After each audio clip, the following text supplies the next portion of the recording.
The humid summer night clung to Sarah like a second skin, a suffocating blanket that no amount of air conditioning seemed capable of lifting. She lay awake, staring at the muted glow of her alarm clock. Sleep was a foreign concept these days, a luxury her overactive mind refused to grant. Her meticulously maintained two-story home, nestled in the supposedly idyllic community of Crestview Heights, had become less of a sanctuary and more of a battleground. And the enemy, the relentless, ever-present thorn in her side, was none other than Arthur Sterling, the self-proclaimed benevolent dictator of the Crestview Heights Homeowners Association. Sarah had bought the house 3 years ago, drawn by the promise of quiet streets, friendly neighbors, and, most importantly, the sparkling, kidney-shaped pool that dominated her backyard. It had been her escape, her refuge. After a brutal divorce that had stripped her of nearly everything but her sanity and this house, the pool was her constant, a place where she could float weightless, letting the cool water wash away the daily anxieties.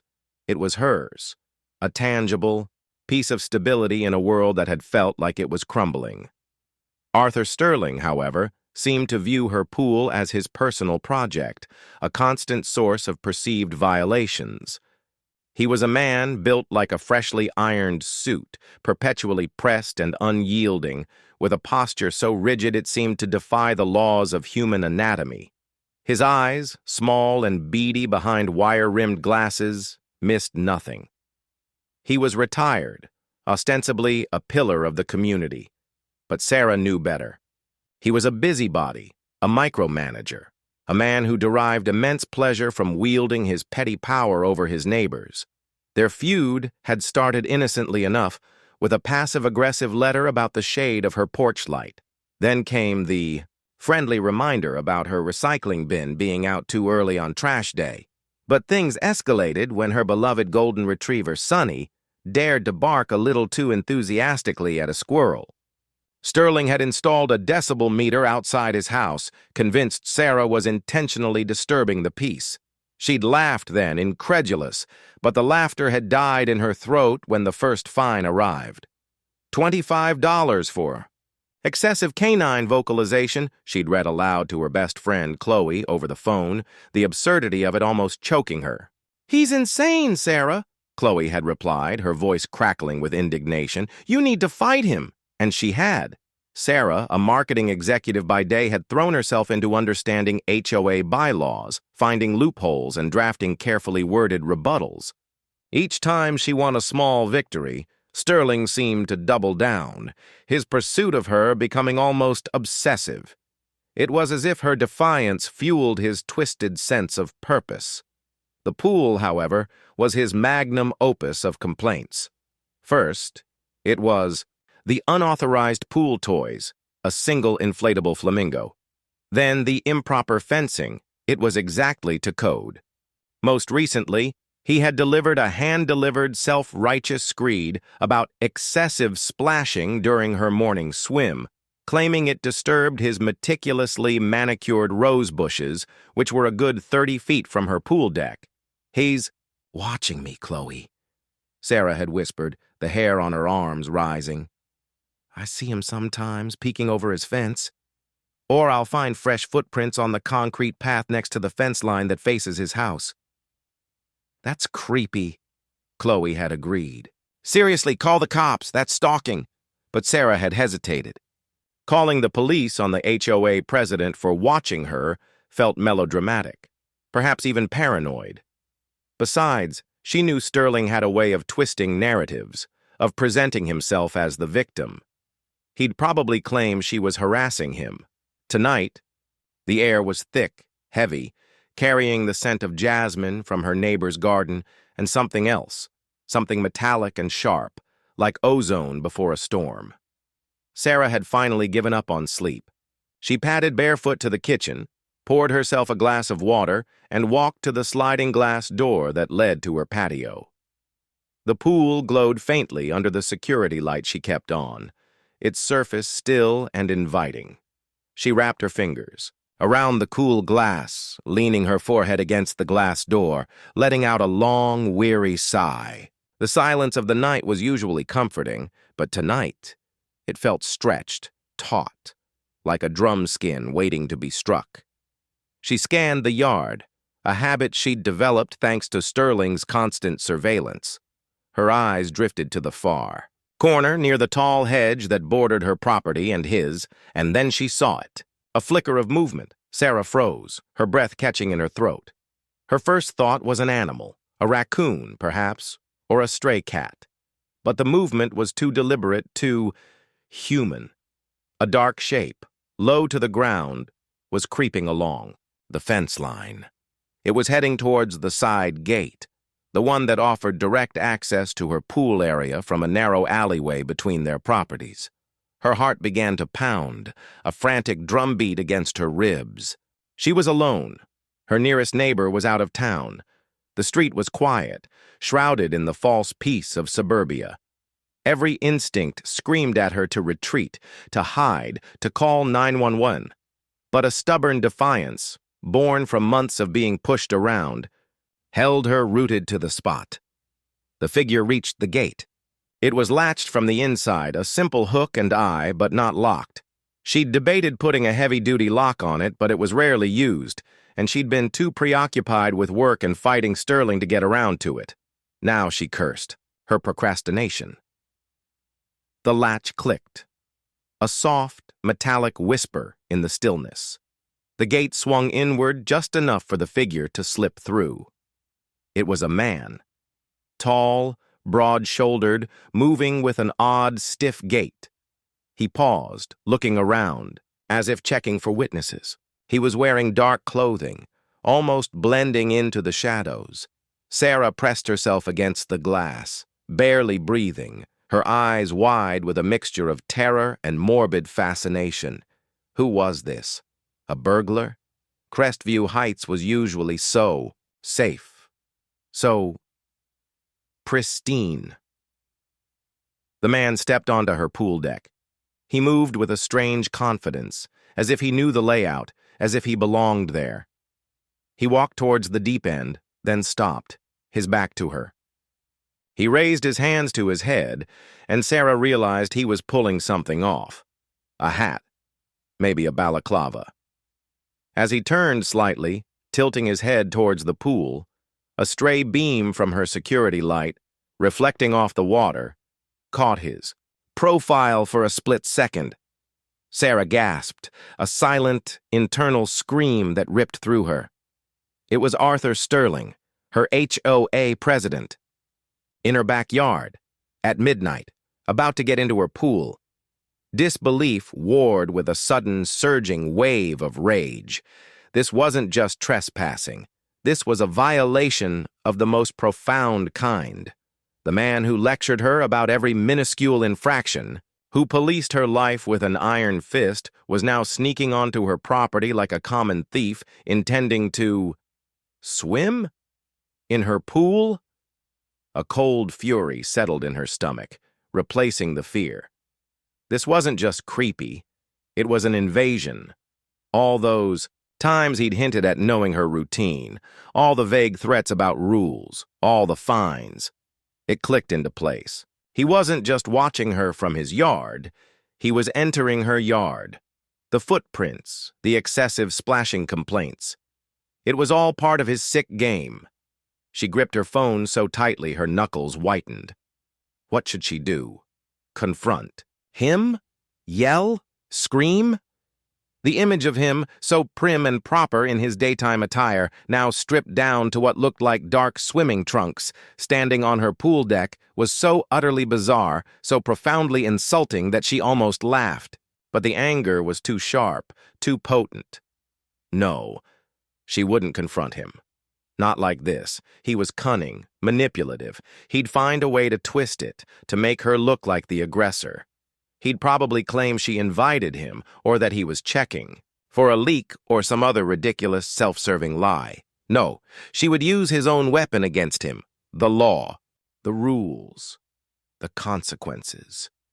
She unlocked her phone, her fingers trembling slightly, but her resolve hardening with each beat of her furious heart. She scrolled to her contacts. Police, Non-emergency. No, this wasn't non-emergency. This was an active trespass. A strange man who happened to be her HOA president was breaking into her property at midnight. She dialed 911. 911, what's your emergency? The operator's voice was calm, professional. My name is Sarah Miller, she whispered, forcing her voice. Steady. I live at 412 Crestview Drive. There's a man in my backyard in my pool area. He just snuck in through the side gate. She glanced out, and Sterling, oblivious, was now slowly lowering himself into the shimmering water, wincing slightly at the initial chill. Can you describe him, ma'am? Is he armed? I don't know if he's armed. He's a white male. Looks to be in his late 60s, maybe early 70s. He's wearing dark swim trunks. He's in the pool now. He snuck in. I saw him. She paused, then added, a hint of something cold and triumphant in her voice. I believe he's my HOA president, Arthur. Sterling? A beat of silence from the operator. Your HOA president, ma'am? Are you sure? Positive, Sarah said, her voice firmer now. I recognize his gait and I saw his face. He's been harassing me for months. This is beyond belief. Okay, ma'am, stay. Calm. Do not approach him. Officers are being dispatched to your location now. Stay on the line with me until they arrive. Sarah moved away from the glass door, pulling the heavy curtains shut, but leaving a sliver open so she could peek out. She didn't want him to see her. She didn't want him to know she was watching, not yet. She wanted him caught, red-handed. Arthur Sterling's eyes darted between the two police officers, his face a mottled shade of crimson and white. The cool water of Sarah's pool, which moments before had offered a fleeting, illicit pleasure, now felt like an icy shroud, clinging to his suddenly clammy skin. He hoisted himself onto the edge of the pool, droplets cascading from his bald head and clinging to his dark swim trunks. The officers, unfazed, kept their flashlights trained on him, their expressions a carefully neutral blend of professionalism and something that verged on suppressed amusement. Officers, this is a grave misunderstanding, Sterling blustered, his voice surprisingly thin, lacking its usual authoritarian resonance. He coughed, clearing his throat, attempting to regain some semblance of his customary composure. I am Arthur Sterling, president of the Crestview Heights Homeowners Association. I assure you, I was merely conducting a routine inspection. The burly officer, whose name tag read Officer Davies, raised an eyebrow. A routine inspection, Mr. Sterling? At midnight? In your swimwear inside Ms. Miller's private pool? There was no accusation in his voice, just a calm, almost curious inquiry that somehow felt more damning than an outright accusation. Sterling pushed himself fully out of the water, a slight shiver running through him despite the humid night. He stood dripping on the pristine deck, a ridiculous, vulnerable figure. He looked around wildly, as if expecting the shadows to offer him an escape. His gaze landed on Sarah's kitchen window, the curtain ajar just enough for him to sense her presence. His jaw tightened. He knew she was watching. The humiliation was a hot, bitter taste on his tongue. Yes, exactly, Sterling declared, grasping at the flimsiest of straws. There have been complaints regarding water levels, excessive evaporation. I was merely checking the integrity of the filtration system. A preventative measure, you understand. He gestured vaguely at the pool's skimmer. For the good of the community, of course. Officer Davies exchanged another glance with his partner, Officer Chen, a younger, sharper-eyed woman who had remained silent, observing Sterling with an almost clinical detachment. Mr. Sterling, Officer Chen finally spoke, her voice clear and cutting. Ms. Miller explicitly stated that you snuck onto her property. She witnessed you entering through the side gate. This is private property. Are you suggesting Ms. Miller invited you to conduct this inspection at this hour in her pool? Sterling spluttered again. Invited? Of course not.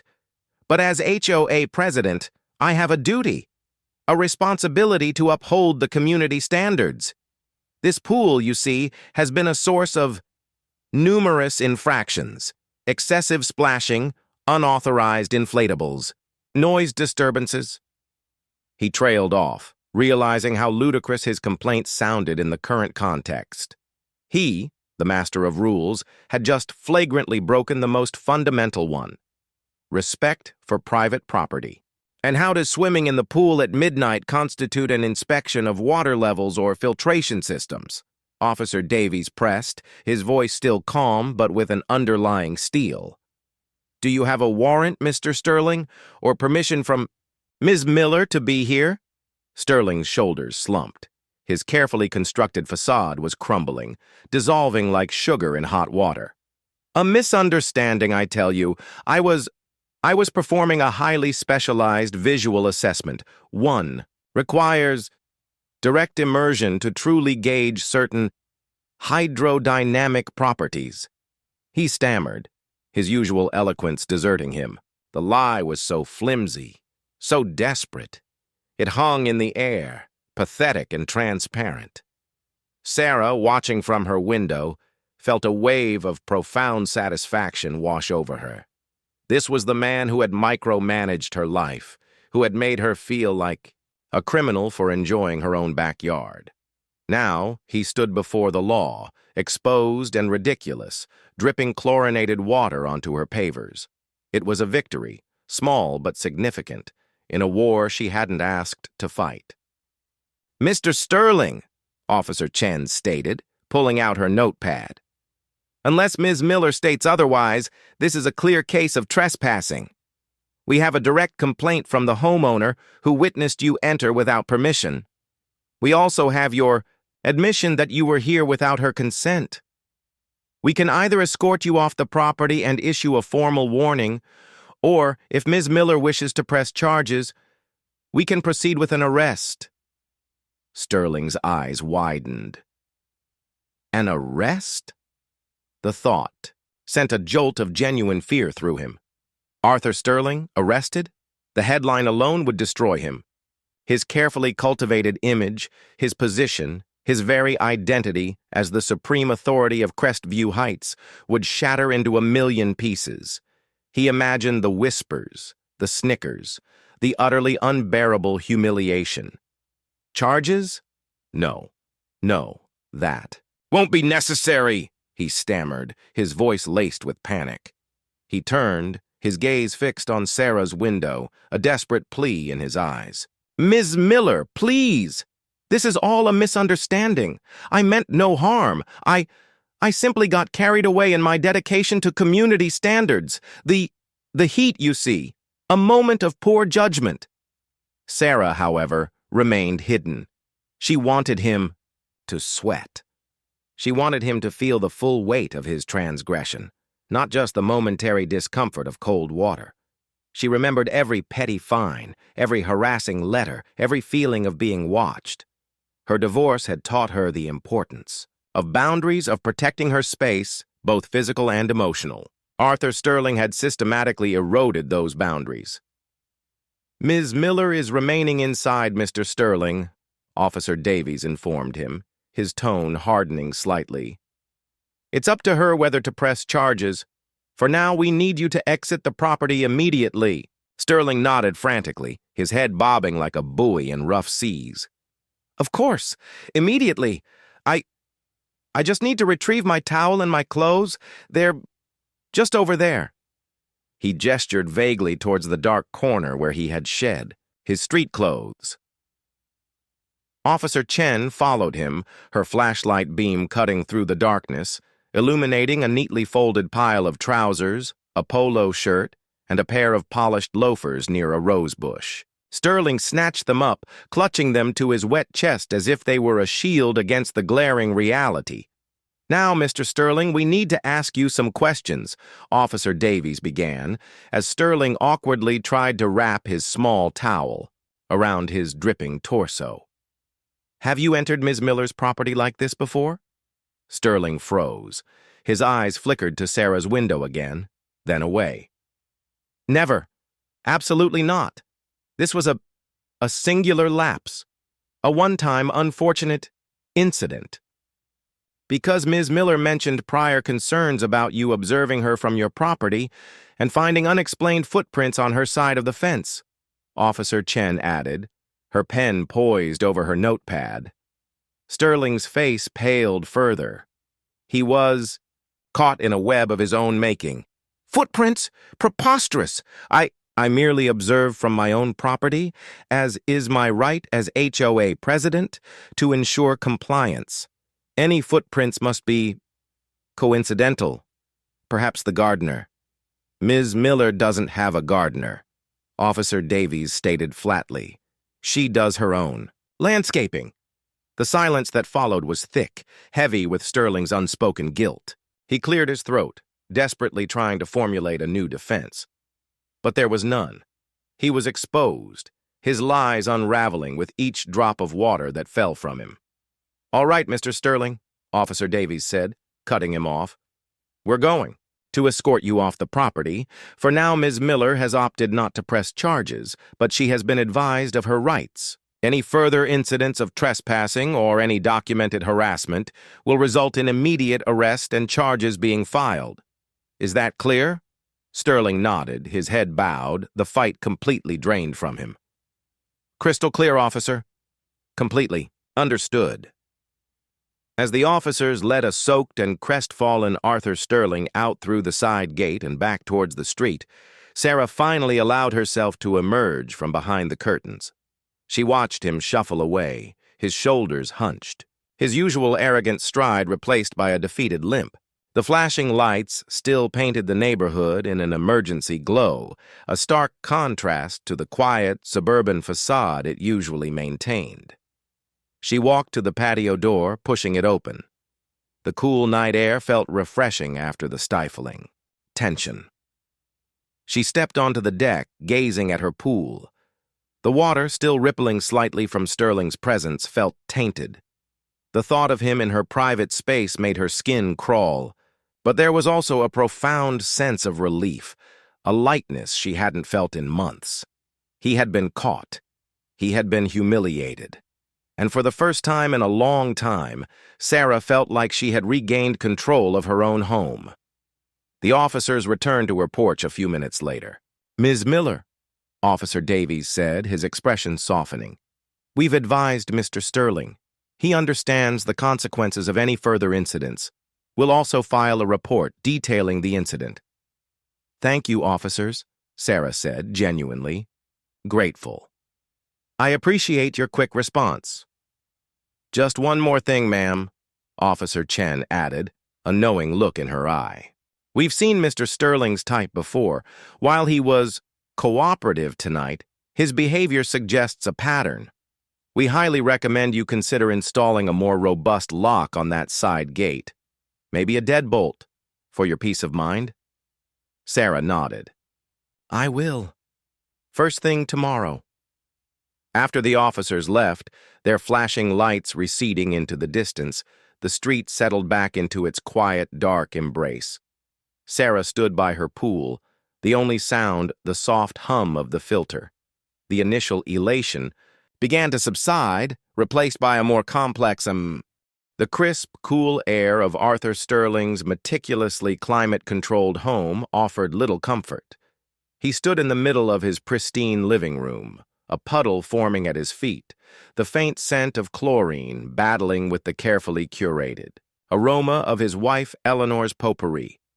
His dark swim trunks clung uncomfortably, and the small hand towel he'd clutched from Sarah's deck barely covered his shame. He'd barely spoken a word to Officer Davies or Officer Chen after their stern lecture, his mind a chaotic whirl of indignation and a simmering, violent rage. Arthur! What in heaven's name? Eleanor Sterling emerged from the dimly lit hallway, her silk robe rustling, a sleep mask pushed up onto her perfectly coiffed silver hair. Her eyes, usually softened by a lifetime of placid privilege, widened at the sight of her dripping, disheveled husband. Were you out there? Again, her tone, a mix of concern and thinly veiled exasperation, grated on his raw nerves. "Don't again me, Eleanor," he snapped, his voice sharp with a tremor of humiliation. "It was that Miller woman. She called the police! Can you believe the audacity? Me, Arthur Sterling, harassed by my own neighbors." Eleanor sighed, pinching the bridge of her nose. "Arthur, dear, we've discussed this. Your interest in Ms. Miller's property has become quite excessive. You were seen just last week, peering over the hedge with your binoculars." "I was merely ensuring compliance," he roared, throwing the damp towel onto a pristine white armchair. Shrubs are encroaching on the common area, and the splashing. It disrupts the tranquility of the entire block." He was shouting now, his face purpling, but beneath the bluster, a deep, unsettling fear gnawed at him. He had been caught by the police, and she knew. Sarah Miller knew. "And now you've been caught trespassing, Arthur," Eleanor said, her voice dropping to a cool, level tone that usually calmed him, but now only inflamed his fury. "Think of the damage this could do to your standing in the HOA, your reputation. People already—" Whisper. The word whisper struck him like a physical blow. He prided himself on control, on being the unquestioned authority.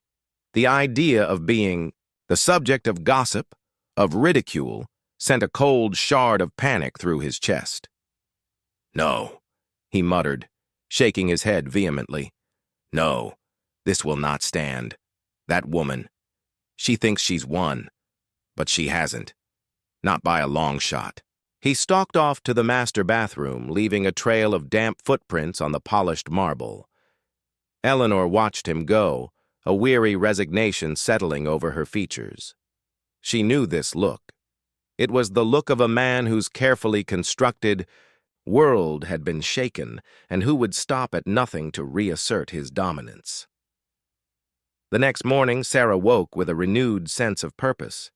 The incident with Sterling had been a rude awakening, but also a liberating one. She no longer felt the need to hide or to justify her existence in her own home. The fear had been replaced by a fierce determination.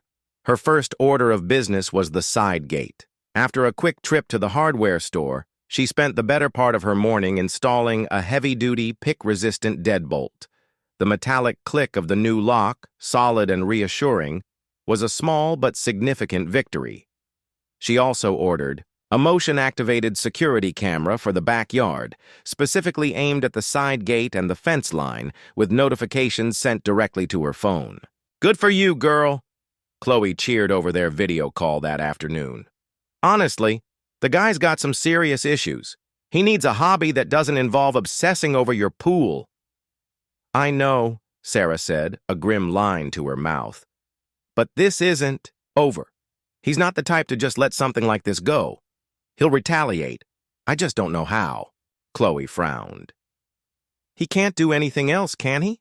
Not after the police report?" "He'll find a way," Sarah predicted, a shiver running down her spine despite the warm afternoon. "He always does.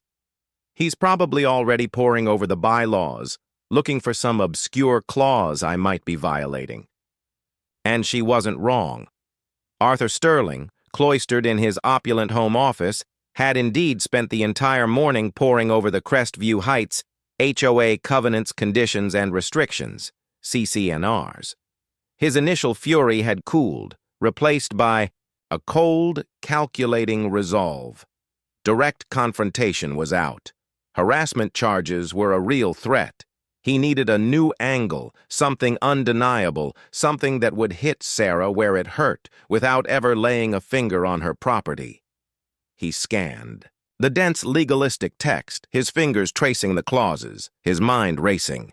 Then, his eyes landed on a section he had rarely needed to invoke, a seldom-used relic from the community's early days. Section 7.4, subsection B, Maintenance of Private Amenities. It outlined the homeowner's responsibility for the structural integrity and aesthetic conformity of all private amenities, specifically mentioning pools. It detailed requirements for regular inspections, chemical balancing, and, most importantly, Annual certification by a licensed and HOA-approved pool maintenance contractor. This last part was the key. He had pushed for that specific wording years ago, knowing it would give the HOA more oversight, more control. It had rarely been enforced, most homeowners simply using their preferred pool service. But now, a slow, predatory smile spread across Sterling's face. Sarah had always used Pool Perfect, a small family-owned business run by a cheerful man named Mike, who'd serviced her pool for years. Mike wasn't on the HOA's approved list, not because he was unqualified, but because Sterling had quietly ensured that only a handful of larger, more expensive companies, with whom he had unspoken arrangements, ever made it onto that exclusive roster. He picked up his phone, dialing a number from memory. "Jenkins," he barked into the receiver, his voice regaining its familiar, authoritative edge. "Sterling here. I need you to send over your most aggressive inspector immediately, and tell him to bring the full checklist for 7.4B. I have a property in mind, 412 Crestview Drive, Ms. Miller's residence. I want a complete, unsparing assessment, every single minor deviation from code, and ensure that Ms. Miller receives a formal notice of the mandatory inspection today, for tomorrow morning, first thing." He hung up, a glint of triumph in his eye. This wasn't a trespass. This was procedural. This was by the book. He would drown Sarah Miller in paperwork, in fines, in the very rules he had so diligently crafted. He would make her life a living hell, legally. Hours later, Sarah arrived home from work, tired but feeling slightly more secure with her new lock and camera. As she stepped onto her porch, she noticed a thick, official-looking envelope tucked into her mailbox. It bore the Crestview Heights HOA logo, crisp and intimidating. Her stomach tightened. Too soon, she thought. He's making his move. She ripped open the envelope. Inside was a formal notice printed on heavy stock, urgent notice of mandatory pool inspection date. Current date, to Sarah Miller, 412 Crestview Drive, from Crestview Heights, Homeowners Association, Architectural and Maintenance Compliance Committee, pursuant to Article 7, Section 7.4, Subsection B of the Crestview Heights Covenants, Conditions and Restrictions, CC&Rs, you are hereby notified that a mandatory annual inspection of your private swimming pool will be conducted by an HOA-approved, licensed pool maintenance contractor. This inspection is critical to ensure the structural integrity, safety, and aesthetic conformity of all private amenities within our esteemed community. Your inspection is scheduled for tomorrow, next day's date, at 8 a.m. sharp. Failure 2. Grant access to the inspector will result in immediate fines and further disciplinary action, as outlined in the HOA bylaws. Please ensure all pool equipment, fencing, and surrounding areas are readily accessible for thorough review. Sarah's eyes scanned the document, her jaw clenching tighter with each line. 80% of her knew this was pure, unadulterated retaliation. He was coming for her, not with midnight swims, but with bureaucracy. The remaining 20%, the part that dealt with her mortgage and property value, felt a cold dread. An HOA-approved contractor? She knew what that meant. A microscopic inspection designed to find every possible fault. And if her trusted Mike from Pool Perfect wasn't on that list, they could hit her with fines for non-compliant maintenance before the inspection even started. She looked out at her shimmering pool, a place of peace transformed into a weapon. Arthur Sterling was playing a long game, a legal one, and she knew he was prepared to spend whatever it took to make her regret calling the police. The battle of the pool was far from over. It had merely moved from the shadows of midnight to the bright, unforgiving light of official procedure. This wasn't just about a pool anymore. It was about principle, control, and a simmering, personal vendetta that threatened to consume them both. The thought of what tomorrow morning would bring sent a chill through her that had nothing to do with the summer heat. The morning sun, usually a welcome beacon, felt like a spotlight fixed on Sarah's house. At precisely 7:59 a.m., a dark-colored sedan pulled up to her curb. Out stepped a man in a crisp, unfamiliar uniform, carrying a large clipboard and a case that looked like it contained a small arsenal of measuring tools. He was thin, with a perpetually pinched expression and eyes that seemed to squint even in the shade. This was Mr. Albright, the HOA-approved licensed pool maintenance contractor. Sarah knew, with a sinking feeling, that he was merely Sterling's instrument. She met him at the front door, forcing a polite but wary smile. "Good morning, Mr. Albright. I received your notice." Albright offered a curt nod, his gaze already sweeping past her into the house. "Ms. Miller, I'm here for the mandatory pool inspection as per Crestview Heights CC&Rs, Section 7.4, Subsection B. Shall we proceed?" His voice was flat, devoid of warmth or pleasantries. He clearly wasn't here to make friends. "Of course," Sarah said, leading him through to the backyard.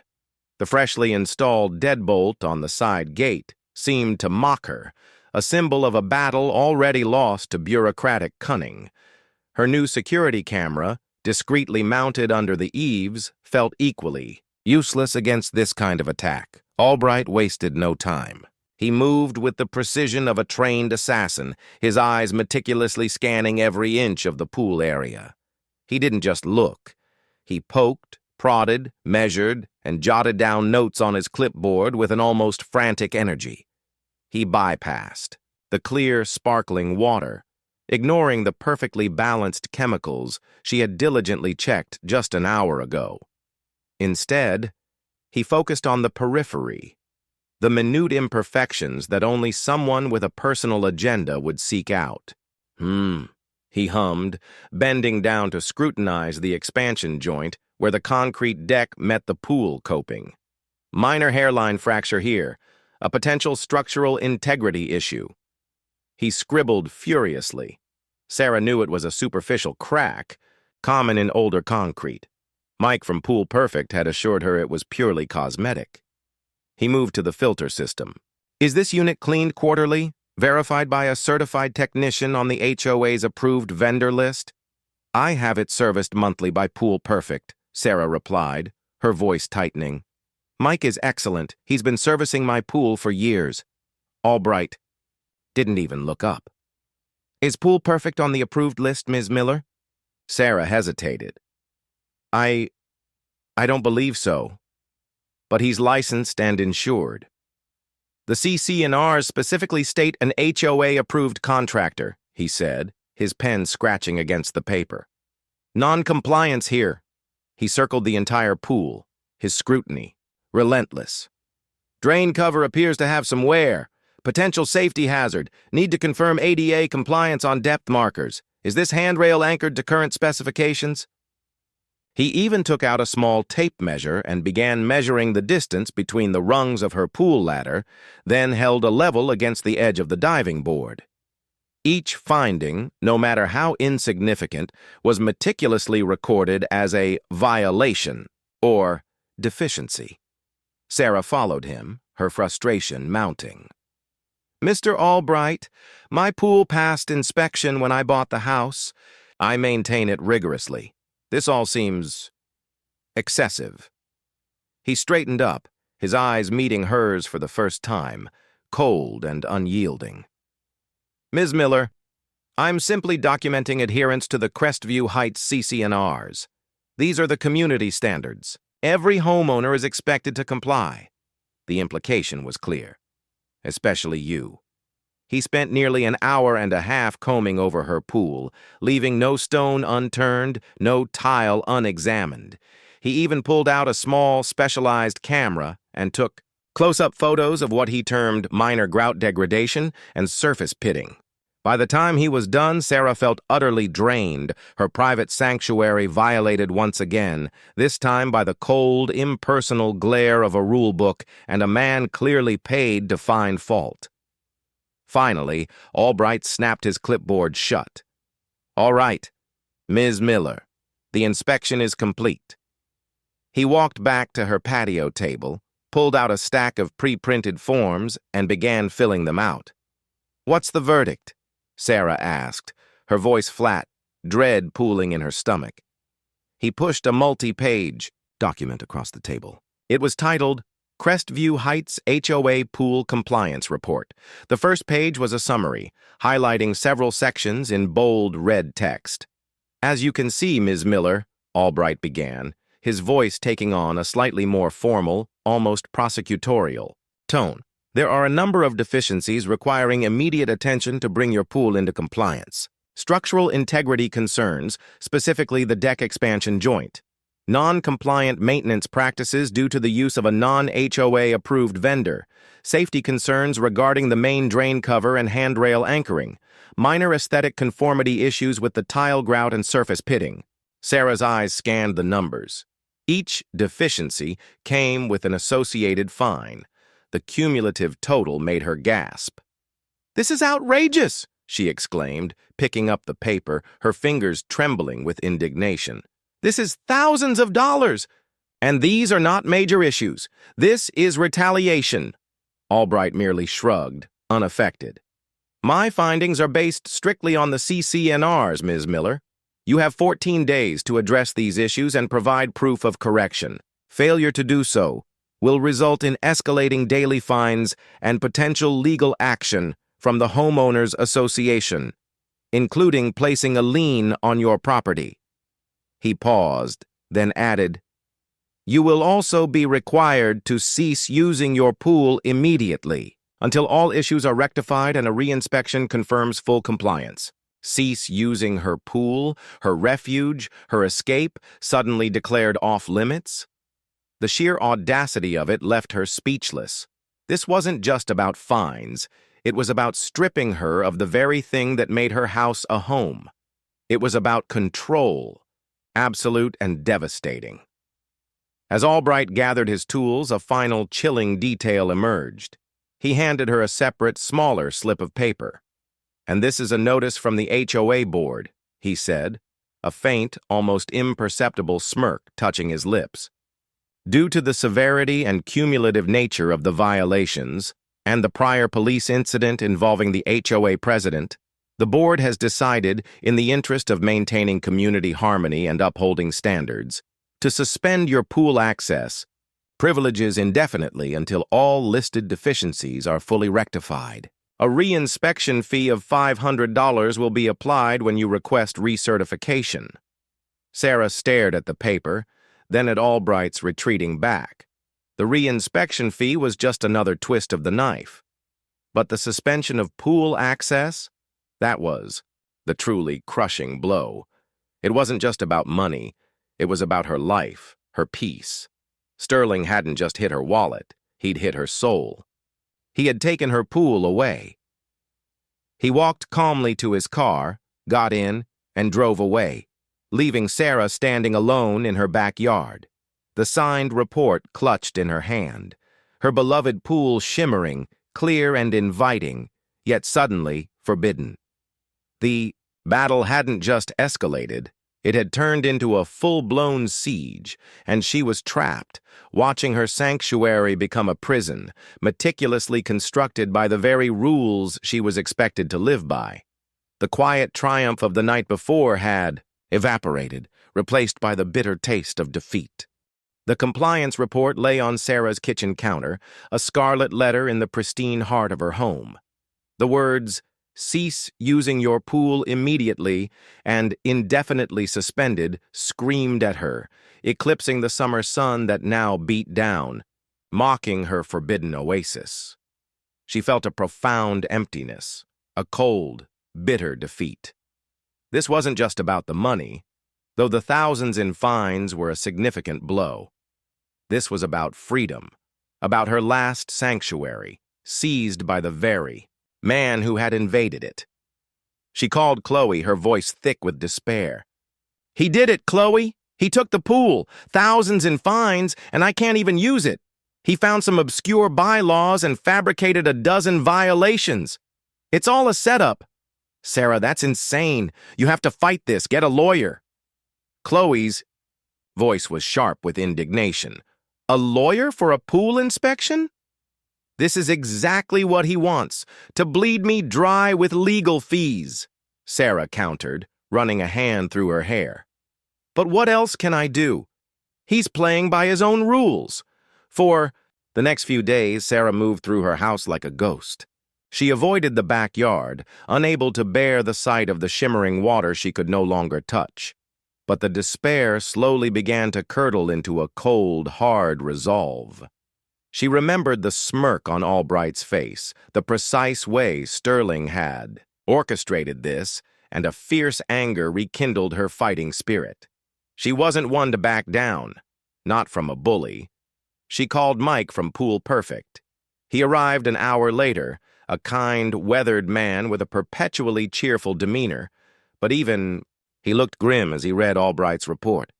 "This is a hit job, Sarah," Mike stated, shaking his head. "That hairline crack, cosmetic, the drain cover, up to code, and non-compliant maintenance because I'm not on their list. I'm licensed and bonded, same as any of those big guys. Arthur approves. He's got a racket going, charging those companies hefty fees to be on his precious list." "A racket?" Sarah's mind began to churn. "How do you know that?" "Word gets around," Mike shrugged. "He calls it a community contribution fee or some such nonsense. He practically strong-arms contractors into paying it if they want HOA business. And trust me, it's not cheap. That's why I never bothered with his approved list. My clients know my work is good." A flicker of an idea ignited in Sarah's mind. A community contribution fee. Where did that money go?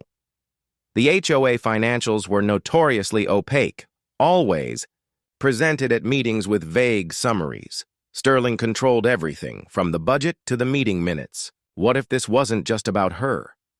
What if he was skimming, using his power to line his own pockets? She remembered the security camera she'd installed, the one she thought useless against bureaucratic warfare.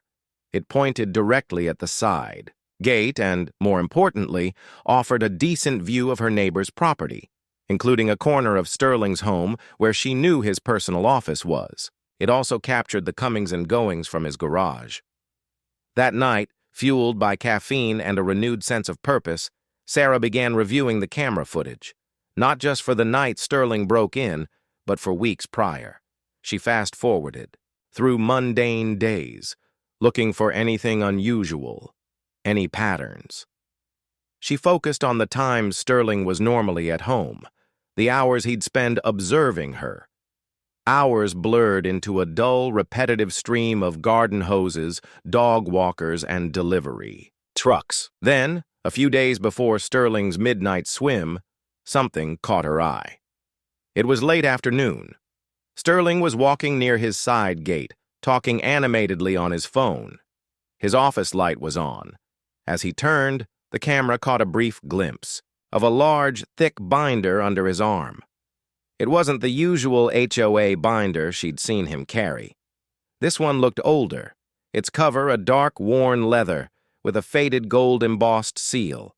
It looked official, but also somehow personal. He clutched it protectively. She paused the footage, zooming in as much as the resolution allowed. She couldn't make out the words on the seal, but the way he held it, the furtive glances he cast around as he spoke on the phone, it struck her as odd. He rarely carried anything so substantial, especially with such guarded body language. She kept digging, reviewing other clips. 2 weeks later, she saw him again, carrying the same binder, this time slipping it into the trunk of his car, under a blanket, before driving off. Where was he going with it? And why the secrecy? The answer, when it came, wasn't from a grand revelation, but from a persistent, nagging hunch. Sterling had always been fiercely private about his past, only hinting at a distinguished but unnamed career in public service. He'd moved to Crestview Heights nearly 2 decades ago, becoming HOA president within a year, and had held the position unchallenged ever since. Sarah spent the next day on her computer, digging into public records, searching for anyone named. Arthur Sterling with a past in public service and a connection to Crestview Heights. It was a long shot, a needle in a haystack. She tried variations of his name, cross-referenced with local government directories, old news archives, then a small, almost insignificant article from a local newspaper archive popped up. Former city planning official Arthur Sterling settles ethics violation complaint. The date was 18 years ago, 2 years before he moved to Crestview Heights. Sarah's heart hammered. Ethics violation? She clicked the link. The article detailed a minor scandal involving Arthur Sterling, then a senior city planner in a neighboring county. He had been accused of undue influence in approving certain commercial development permits, specifically favoring contractors who had made significant donations to a vaguely defined community beautification fund that he personally managed. The article mentioned a formal complaint filed by a disgruntled, unapproved contractor and a subsequent investigation. Sterling had eventually settled, resigned, and quietly moved away. The article made a fleeting reference to a large confidential ledger documenting the donations and their distribution. A confidential ledger. A large, thick binder with a faded gold seal. The pieces slammed together with a horrifying clarity. Arthur Sterling wasn't just a petty tyrant. He was a master of his domain, honed by years of manipulating systems for personal gain. The approved vendor list, the community contribution fee, the fines. It was all a meticulously crafted, miniature version of his past schemes, replicated in his own private kingdom of Crestview Heights. And he had a ledger, a physical record. The thought of that ledger, filled with the names of contractors and the fees they'd paid to be on his list, sent a jolt of ice through her veins. This wasn't just about her pool, it was about exposing a systemic corruption that had likely been enriching Sterling for years, hidden in plain sight. Sarah didn't wait. She gathered all her evidence, Albright's damning report, her camera footage of Sterling with the binder, the news article, and Mike's testimony about the community contribution fees. She compiled it all into a meticulously organized packet, complete with highlighted sections and cross-references. This wasn't a fight for her pool. It was a fight for the integrity of their entire community. Her target wasn't just Sterling. It was the HOA board, the silent enablers of his reign. She called the two most reasonable-sounding board members, Mrs. Henderson, a retired schoolteacher, and Mr. Chen, a quiet accountant, and requested an urgent, private meeting. She simply stated, "I have evidence of significant concern regarding the HOA's financial practices and the president's conduct." They agreed to meet her at a neutral location, the community library, the following evening. The air in the small, quiet meeting room was thick with tension. Mrs. Henderson looked deeply troubled as Sarah laid out her case, detailing Sterling's midnight swim, the retaliatory inspection, and finally, the damning evidence of his past ethics violation and the uncanny similarity to his current approved vendor scheme. She showed them the news article, pointing to the key phrases. Then she played the camera footage on her laptop, pausing on the image of Sterling and the mysterious ledger. Mr. Chen, initially skeptical, grew visibly alarmed as he listened, his accountant's mind recognizing the red flags. A confidential ledger. And these community contribution fees aren't accounted for in the public financial statements? He murmured, his face pale. This is serious. This looks like a pattern of financial impropriety. Mrs. Henderson's face hardened. Arthur has always been so particular about the budget and about controlling the approved vendors. We just assumed it was his due diligence. Her voice was laced with a dawning horror. But this is beyond due diligence. This is a betrayal of trust. The realization dawned on them, cold and stark. Arthur Sterling hadn't just used his position to terrorize a neighbor. He had systematically used it to enrich himself, operating a subtle, legalistic shakedown racket for years, hidden under the guise of community standards. "We need to call an emergency board meeting," Mr. Chen declared, his voice firm. And we need to have external auditors review the HOA's finances immediately. This cannot be ignored. Mrs. Henderson nodded, her lips pressed into a thin line. And we need to present this to the entire community at the next general meeting. Arthur Sterling's reign of terror ends now. As Sarah left the library that evening, the heavy packet of evidence clutched in her hand, the setting sun cast long shadows. But this time, they didn't feel ominous. They felt like the creeping darkness before the dawn. She hadn't just fought back, she had found the chink in Arthur.